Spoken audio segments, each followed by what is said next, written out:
There are rules you're taught, polite, polished, designed to keep you small. Then there are the rules Machiavelli would never say out loud. The ones that hum beneath the surface of every crowded room, every watchful gaze, every moment where power is not taken but revealed by those who understand its silent language. Most people believe power is something you display. A sharp suit, a loud voice, a performance of dominance. But Machiavelli knew the truth. Real power is in what you withhold, especially in public. It is the unshaken composure when others itch to react, the unspoken word when others rush to fill the silence, the invisible hand that moves while others flail in the light. Think of the last time you saw someone unravel in public, venting rage in a restaurant, begging for validation on social media, confessing weakness to strangers who memorized it like a debt. These are not mere missteps. They are surrenders. Every public space is a court, and every witness is a judge. The moment you forget this, you become prey. The modern world has convinced you that transparency is strength, that vulnerability is virtue. But Machiavelli whispers the older truth. The crowd does not love you. It assesses you. And what you choose not to do in its presence determines whether you are crowned or consumed. This is not about manipulation. It is about sovereignty. The difference between a king and a jester is not the title but the discipline. The king knows his laughter, his rage, his fears are not for the gallery. The jester wears them like a costume, and the gallery decides when the show ends. You stand in that gallery every day, deciding who among you is ruler and who is ruled. The 9 things you must never do in public are not arbitrary prohibitions. They are the silent architecture of influence. They are the unbroken fences between the inner sanctum of your power and the vultures who would feast on its exposure. Power does not announce itself. It breathes in the negative space, the pause before the answer, the stillness in the storm of reactions, the refusal to dance when the crowd demands a performance. Machiavelli's unspoken rules are not about deceit but about the preservation of one's own gravity. The first and most fundamental theme is control over exposure. Every word, every gesture, every vulnerability displayed in public is a currency spent. And most spend it recklessly, buying fleeting validation at the cost of lasting authority.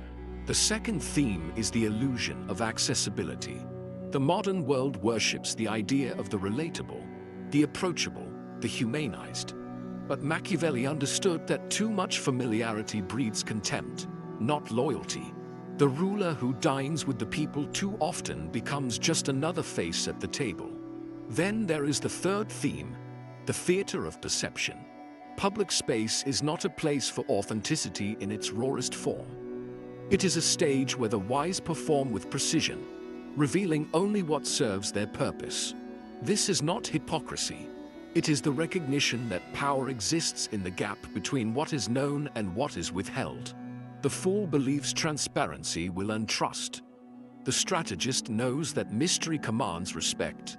The fourth theme is the economy of attention. Most people clamor to be seen, to be heard, to fill the silence with their presence. But power operates inversely. The less you seek attention, the more it seeks you.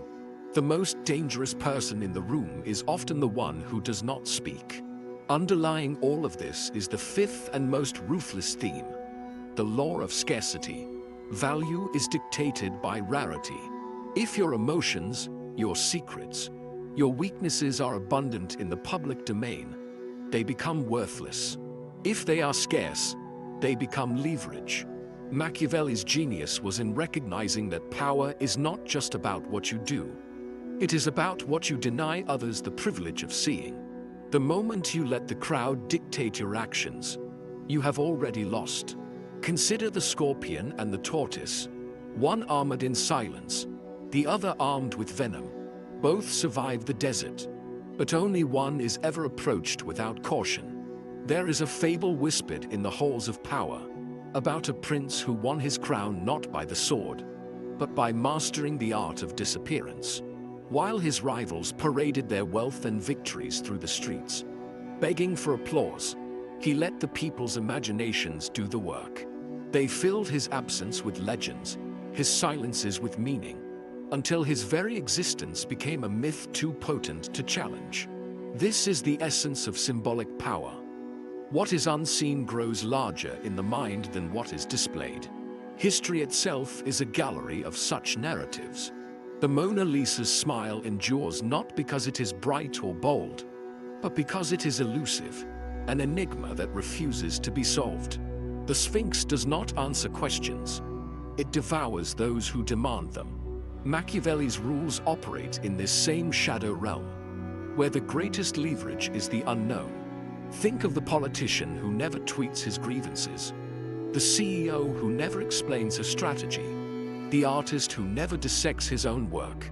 Their power lies in the negative space, the gaps where others rush to project meaning. The moment you explain yourself, you shrink.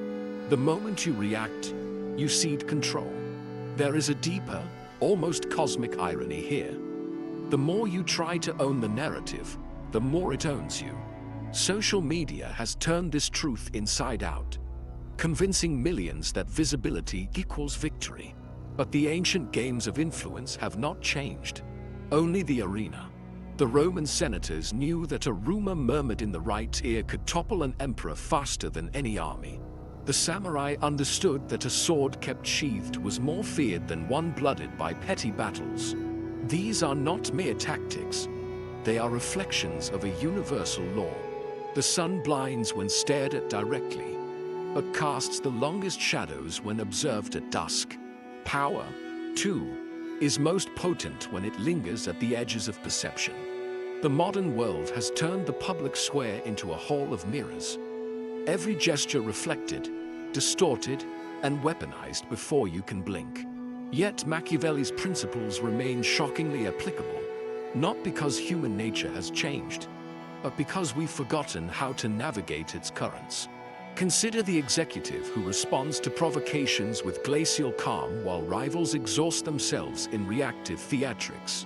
Their power doesn't stem from indifference, but from understanding that emotional expenditure in public is capital spent without return. Every viral outrage, every tearful confession, every desperate bid for sympathy is another brick torn from the fortress of their authority. The lesson isn't to become inhuman, but to recognize that vulnerability, like nuclear material, must be contained to be useful, released selectively, never indiscriminately. Social dynamics reveal this truth in microcosm. Watch any gathering where status is contested. The loudest voice rarely holds sway for long. True influence accumulates around those who speak sparingly but decisively, who ask questions rather than offer answers, who make others work for their approval rather than begging for validation. This translates brutally to digital spaces, where the compulsive need to share your truth becomes an endless auction of personal leverage. The executive who tweets every grievance sacrifices boardroom mystique for momentary catharsis. The artist who explains their creative process dispels the magic that made their work valuable. Even in personal relationships, the partner who withholds emotional outbursts during conflicts inevitably dictates the terms of reconciliation. Power flows toward those who control the emotional weather systems around them. What Machiavelli really teaches is the discipline of self-possession, the recognition that every public space is an arena where perception hardens into reality.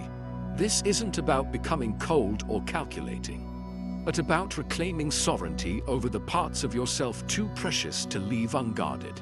The 9 forbidden public behaviors aren't arbitrary restrictions.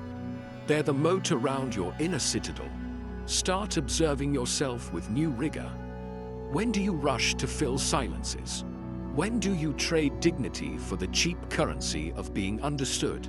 Catch these impulses like a chess player spotting weak squares, and you'll begin to feel the subtle shift.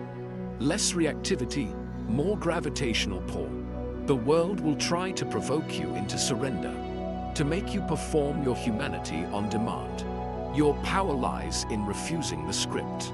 Let them wonder what moves beneath your surface.